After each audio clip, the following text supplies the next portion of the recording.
ಸಂಕ್ರಾಂತಿ ಇದು ಕೇವಲ ಎಳ್ಳು ಬೆಲ್ಲ ಹಂಚುವ ಹಬ್ಬವಲ್ಲ.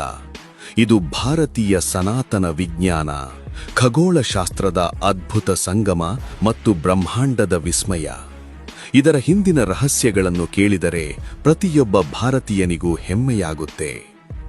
ನಂಬರ್ 1, ಸಾವನ್ನೇ ಕಾಯುವಂತೆ ಮಾಡಿದ ಭಾರತೀಯ ವಿಜ್ಞಾನ.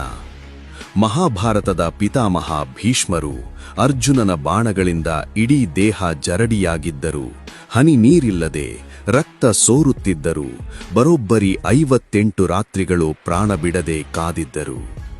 ಯಾಕೆ ಗೊತ್ತಾ? ಅವರಿಗೆ ಬೇಕಿದ್ದಿದ್ದು ದಕ್ಷಿಣಾಯನ ಎಂಬ ಕತ್ತಲಲ್ಲ, ಅವರಿಗೆ ಬೇಕಿದ್ದಿದ್ದು ಉತ್ತರಾಯಣ ಎಂಬ ಮೋಕ್ಷದ ಬಾಗಿಲು. ಸೂರ್ಯ ಮಕರ ರಾಶಿಗೆ ಬರುವವರೆಗೂ ಯಮನನ್ನೇ ಗೇಟ್ ಪಾಸ್ ಇಲ್ಲದೆ ತಡೆದು ನಿಲ್ಲಿಸಿದ ಆ ಛಲದ ಹೆಸರೇ ಸಂಕ್ರಾಂತಿ.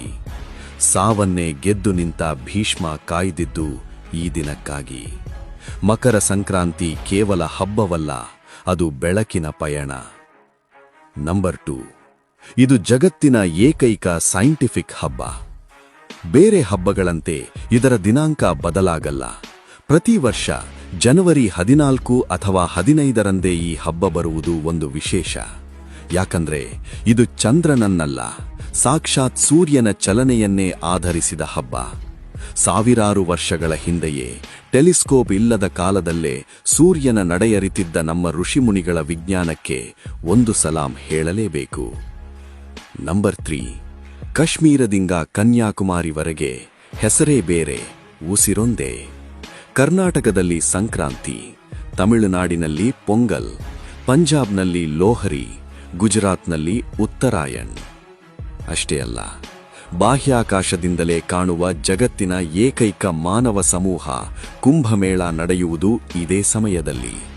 ಮತ್ತು ಕೋಟ್ಯಾಂತರ ಭಕ್ತರು ಕಾಯುವ ಶಬರಿಮಲೆಯ ಮಕರ ಜ್ಯೋತಿ ದರ್ಶನವಾಗುವುದು ಇದೇ ಪುಣ್ಯಕಾಲದಲ್ಲಿ. ಲಾಸ್ಟ್ 1, ಎಳ್ಳು ಬೆಲ್ಲದ ರಹಸ್ಯ.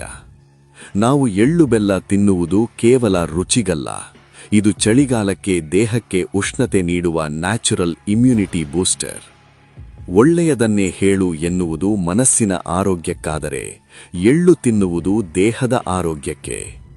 ಬನ್ನಿ, ಕತ್ತಲಿಂದ ಬೆಳಕಿನೆಡೆಗೆ, ಅಜ್ಞಾನದಿಂದ ಸುಜ್ಞಾನದ ಕಡೆಗೆ ನಡೆಯೋಣ. ಇದು ನಮ್ಮ ಸಂಸ್ಕೃತಿ, ನಮ್ಮ ಹೆಮ್ಮೆ. ಎಲ್ಲರಿಗೂ ಮಕರ ಸಂಕ್ರಾಂತಿ ಹಬ್ಬದ ಹಾರ್ದಿಕ ಶುಭಾಶಯಗಳು.